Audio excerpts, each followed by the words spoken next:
simple yarn cast-ons. Well, there's a lot of them. So let's look at some of them. The very simplest one, which is almost never referenced, is simply wrapping the yarn around the needle. Not too firmly, not too loosely. You then take your needle and stick it into the loop, wrap it round, pull out a stitch, stick your yarn into the loop from the front to the back. Now, as you notice as I do that, it automatically makes that cross that we associate with a simple cast-on. And this cast-on is even looser than a simple cast-on, and it's so insubstantial.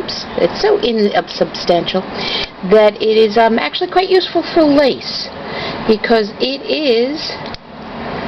I'm going to just take the tail end and make some more because I was out of focus for a moment. It is the absolutely simplest cast-on you could possibly make, is just wrapping the yarn around the needle. Now, you'll notice one of the things that is true with many simple cast-ons is tension is pretty uneven. This one's a little bit bigger, this one's a little tighter.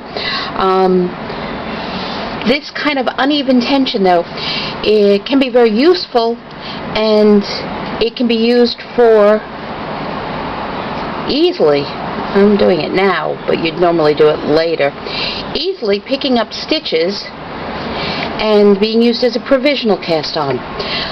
You'd turn them around, you'd knit into these stitches, and you would have a row of twisted stitches. But it's very easy to certainly start something this way and make it workable. So there's the very simplest of simple cast-ons. The next simple cast-on is one that we more commonly are aware of, which is it starts with a slip knot, and after you have the slip knot, you simply wrap the yarn around your thumb to make a little cross, and you can wrap it so that the yarn comes to the front, or you can wrap it so the yarn comes to the back, or to the front, or to the back. And actually, by alternating, you get this kind of bar, and that actually makes the cast-on slightly more substantial. If you don't have a bar, you do a front. If then you do have a bar, to create the bar, you do the back.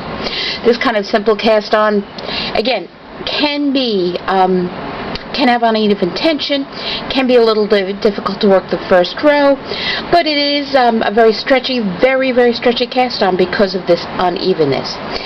So you can, of course, also do this cast-on as reverse cast-on. I always forget how to wrap it, so I have to think.